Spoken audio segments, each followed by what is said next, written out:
You have MAGA on the one side. And what does this even stand for anymore? You got MAGA on one side. What does that even mean? Make America great for who?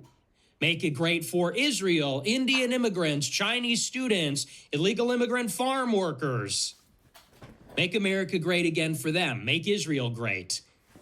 Make America great for the global empire, defense contractors, big pharma, Wall Street, Silicon Valley, Palantir. You got MAGA on the one side, and like I said, Brandy Fine, Lindsey Graham, Marco Rubio, Ted Cruz. And then on the other side, you got America first. No ambiguity, no ifs, ands, or buts. What does that mean? America first, Americans first, America only. America first is our credo. Americanism, not globalism, is the credo. Tucker, Fuentes, Candace, Marjorie, Thomas Massie, Dan Bilzarian, Myron, Jake Shields, Lucas Gage, all the greats, all the usual suspects. That's the question. Adin Ross, Sneako. Yay. This is the dichotomy. What are you for? Are you with America first or are you with MAGA? I think after this month, after this year, 2025 is the year that MAGA died. This is the year that this hat is no longer controversial. The hat is not edgy. The hat is not provocative. It doesn't even mean anything. This hat is dead. This hat is dead. Now, metaphorically speaking, and this is the future. America first is the future.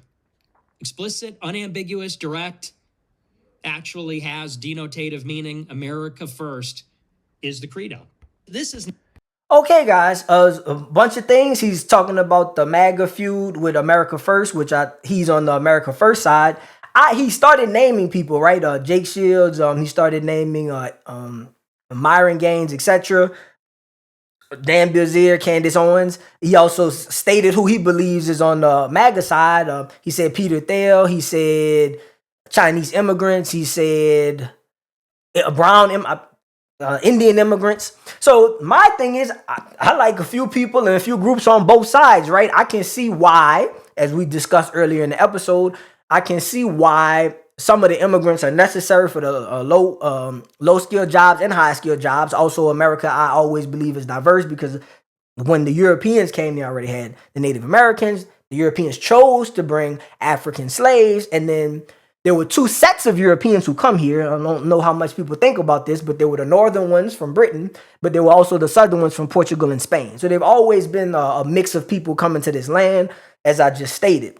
So because of this, when he's making some of the comments about immigrants coming, I feel like those immigrants do have a heritage here and a history here, just like British people have, right? And I think that the new world is a place of opportunity and just everybody should have been welcome and should still be welcome. But I do also understand his concern that you don't want, because of genetics, etc., you wouldn't want America to turn into a place where whites currently are at 50%, right? And I think throughout history, they actually were around 50, 60%, because I don't go with a lot of the bullshit they say online where they say America used to be 80% white. I think that was when they were counting Hispanic people as white, because as I've said on other episodes, the Southwest and the South was always Hispanic. They just counted them as white people. They fought a big war and the Hispanic people pretty much stayed, right?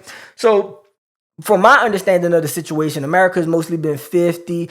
When I say America, not just the Northeast, because that's where America was, but as they expanded, the territory of America was always like 50 to 60% white. They always had 10% black in terms of the whole geography, not the census. But then they had Hispanics, and they also had Native Americans, which I count as these Asians. So because of that, I can't go with Nick from that side. I can't agree with him on that point, what he was trying to say about MAGA. However, with America first, I'm an American.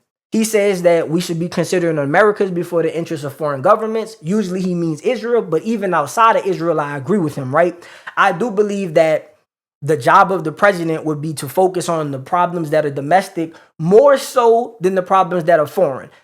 American people's day-to-day lives are impacted by the policies of the Republican Party and the legislature and the legislation that the Congress puts forth. So the main meat and potatoes issues right now for people are the wages are rising slowly, but the cost of everything is rising exponentially. So we have to find a way to get workers more money, or we have to find a way to lower the cost. Also, healthcare, not blaming Obama, but under the universal healthcare system, the healthcare costs have risen more than they were rising before he was in office.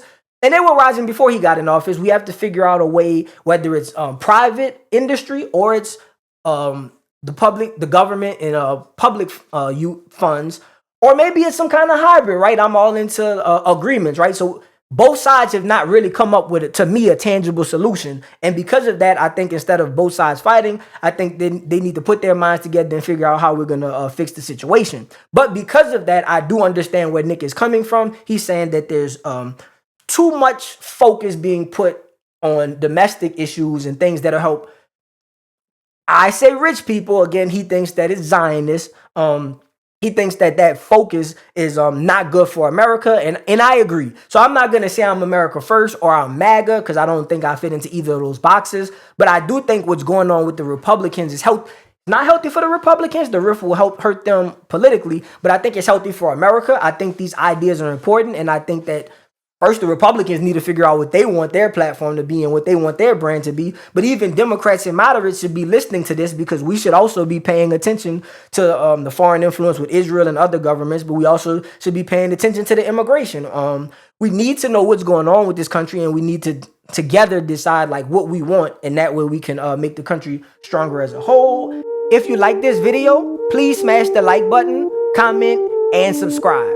New shows airing Monday through Thursday.